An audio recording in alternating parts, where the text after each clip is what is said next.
राम राम दोस्तों, जय बाबा नीम करोली महाराज जी की। आशा है कि आपके ऊपर भी बाबा नीम करोली जी की, हनुमान जी की, मेरे कान्हा जी की, मेरे श्री राम जी, मेरे शिव शंकर भोलेनाथ जी, देवों के देव महादेव परमेश्वर, आपके ऊपर सदैव मेरे सभी देवी देवताओं की कृपा बनी रही है। सबके देव हैं, मैं तो ऐसे ही मूड हूँ, मेरे कहता हूँ। लेकिन दोस्तों, अपने सनातन का सम्मान ये हमारी पहल होनी चाहिए। पहला काम सनातन सम्मान, तभी हमारा उद्धार होगा मेरे भगवान।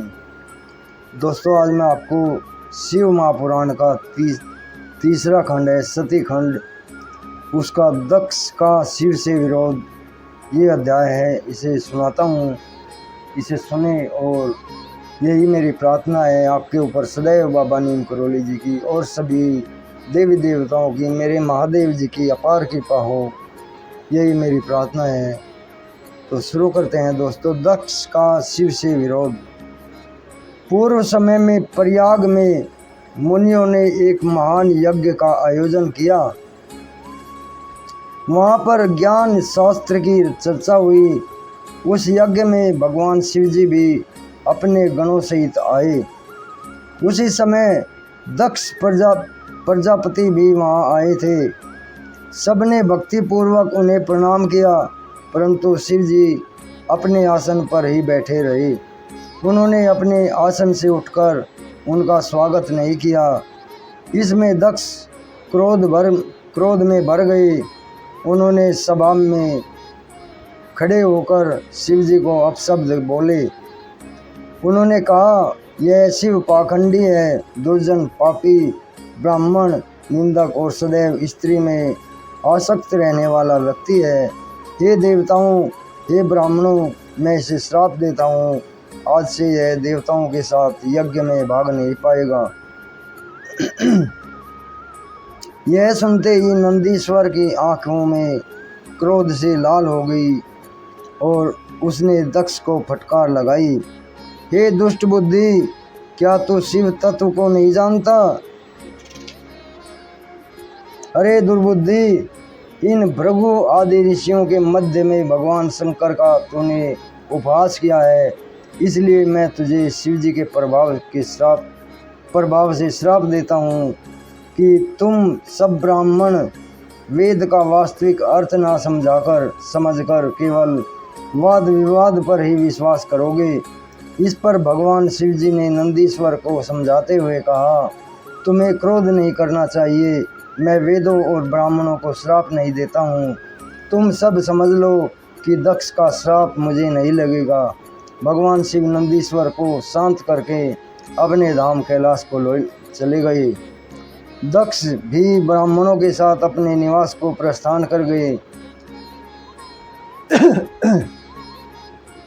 ब्रह्मा जी ने नारद को बताया। शिव जी के द्रोह को ध्यान में रखकर दक्ष ने कनखल में, जो हरिद्वार के पास स्थित है, एक बड़ा भारी यज्ञ किया। इस यज्ञ में भृगु आदि ऋषियों को ऋत्विक बनाया। सभी सिद्ध, गंधर्व, विद्याधर आदि, आदित्य, नाग तथा सभी ऋषि मुनियों को बुलाया। ब्रह्मा जी एवं विष्णु जी पार्षदों सहित पधारे, परंतु इस यज्ञ में दक्ष ने शिव जी को नहीं बुलाया। यहाँ तक कि उन्होंने अपनी पुत्री सती को भी नहीं बुलाया। यज्ञ के आरंभ के समय ऋषि दधीचि ने पूछा कि इस यज्ञ में शंकर को क्यों नहीं बुलाया। दधीचि की यह बात सुनकर मूर्ख दक्ष ने कहा, देवताओं के प्रमुख विष्णु जी आ ही गए हैं, फिर मुझे शिव की कोई आवश्यकता नहीं है। मैंने ब्रह्मा जी के कहने पर उसे अपनी कन्या सती दे दी, वरना उस अकुलीन माता पिता से रहित, भूत प्रेतों के स्वामी, आत्माभिमानी मूर्ख ईर्ष्यालु को कौन पूछता है। वह इस यज्ञ में भाग लेने के योग्य नहीं है, इस कारण मैंने उसे नहीं बुलाया। मेरे इस यज्ञ को आप सब लोग मिलकर सफल बनाए। इस पर दधीचि ऋषि ने दक्ष से कहा, तुम चाहे जो कहो, परंतु शंकर जी के बिना यह यज्ञ अधूरा है। इसमें तुम सब नाश के भागी बनोगे। इतना कहकर महर्षि दधीचि उस यज्ञ को छोड़कर चले गए। इसके साथ ही वहाँ जितने भी शिव भक्त थे वे भी दक्ष को श्राप देकर लौट गए। इस पर दक्ष ने हंसकर कहा, शिव भक्त दधीचि तो चला गया तो अच्छा ही हुआ, मैं तो बहिष्कृतों को यज्ञ में रखना ही पसंद नहीं करता। तब शिव की माया से प्रभावित होकर देवताओं ने यज्ञ को आरंभ कर देवताओं की पूजा की। जिस समय देवता और ऋषि दक्ष के यज्ञ में जा रहे थे उसी समय सती जी गंधमादन पर्वत पर अपनी सखियों के साथ अनेक क्रीडाएं कर रही थी। सती जी ने देवताओं और ऋषियों को जाते देखा। तब चंद्रमा रोहिणी से आज्ञा लेकर गए। सती जी की आज्ञा से विजया नामक सखी ने चंद्रमा से सब वृत्तांत जानकर उनसे कहा। सती ने भगवान शंकर से कहा, हे प्राणेश्वर, मेरे पिता एक बड़ा भारी यज्ञ कर रहे हैं, उसमें आपको क्यों नहीं निमंत्रण किया गया? सब कार्य छोड़कर आप मेरी प्रार्थना पर मेरे साथ पिता के यज्ञ में चलने की कृपा करें, क्योंकि संबंधियों के यहाँ प्रेम बढ़ाने के लिए समय पर उनके पास जाना चाहिए। शिव जी बोले, हे देवी, तुम्हारे पिता दक्ष मुझसे वैर भाव रखते हैं, इसी वजह से उन्होंने तुम्हें भी नहीं बुलाया है। परंतु बिना बुलाए कहीं नहीं जाना चाहिए। बिना बुलाए मेहमानों को मरण तुल्य अपमान सहन करना पड़ता है। यह सुनकर सती जी बोली, हे स्वामी, आपसे ही तो यज्ञ पूर्ण होता है, फिर आपको न बुलाने का कारण जानना चाहती हूँ, अतः मुझे ही जाने की आज्ञा दीजिए। सती की हठ देखकर शिवजी ने उन्हें नंदी वृषभ पर बैठाकर वस्त्राभूषण से अलंकृत करके 60,000 गणों सहित भेज दिया। तो दोस्तों, आगे इसका अगला पार्ट है सती का अपमान। सती जी जब अपने पिता दक्ष के यहाँ पहुँची तो वहाँ पर विशाल यज्ञ चल रहा था। सती को आई देखकर उसकी माता एवं बहनों ने तो उनका सत्कार किया, परंतु पिता दक्ष और उनके अनुयायियों ने उनका सत्कार नहीं किया। फिर भी सती ने समान भाव से सबको नमस्कार किया। उसने यज्ञ में अपने पति का भाग न देखकर उन्हें महान दुख हुआ और वे अपने पिता से बोली, आपने मेरे पति शंकर भगवान को क्यों नहीं बुलाया, जबकि वे स्वयं यज्ञ स्वरूप हैं। उनके बिना आपने यज्ञ कैसे प्रारंभ कर लिया? क्या आप उन्हें एक साधारण देवता समझते हैं? यह तो उनका घोर अपमान है।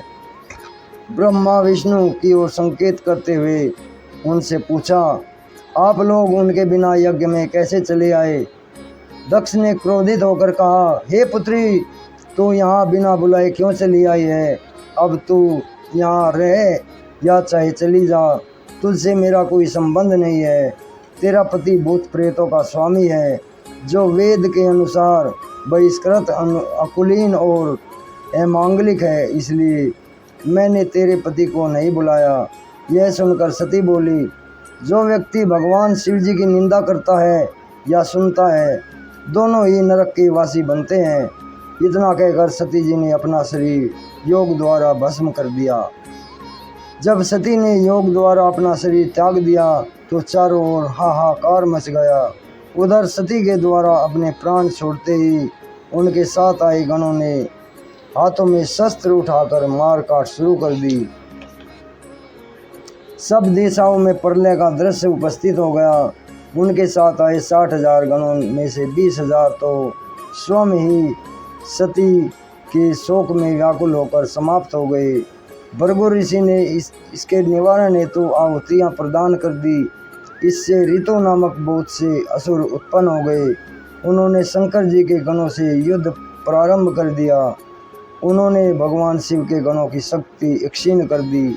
यह दृश्य देखकर आकाशवाणी हुई कि हे मूर्ख दक्ष, तूने बड़ा अनर्थ कर डाला है। तूने स्वतः आई अपनी पुत्री का अपमान कर डाला। तुझे तो शंकर जी और सती जी का पूजन करना चाहिए था। यह तो अनादि शक्ति है, जगत की सृष्टा और कल्पांत में संहारिका है। इस प्रकार भगवान शंकर ही सबके स्वामी और कल्याण करता है। उनके दर्शन मात्र से ही संपूर्ण यज्ञों का फल प्राप्त हो जाता है। तूने उनका सत्कार नहीं किया, इसी कारण तेरा यज्ञ नष्ट हो गया। हे दक्ष प्रजापति, शिव जी की पूजा किए बिना तेरा कल्याण संभव नहीं है। शिव जी के विमुख होकर तूने कोई भी देवता तेरी सहायता नहीं कर सकता। आकाशवाणी सुनकर सभी देवता और मुनि आश्चर्य में पड़ गए, परंतु शिव जी की माया से किसी के मुख से एक भी शब्द न निकला। इधर भृगु द्वारा उत्पन्न असुरों ने जब मारकाट शुरू कर दी तो शिव जी के गण भगवान की शरण में जाकर उन्हें माता सती के शरीर को त्यागना और युद्ध का सब वृतांत बताने लगे। यह समाचार सुनकर शिव जी के क्रोध की कोई सीमा न रही। उन्होंने अपनी एक जटा उखाड़कर उसे पर्वत पर दे मारा। इससे उसके 2 टुकड़े हो गए।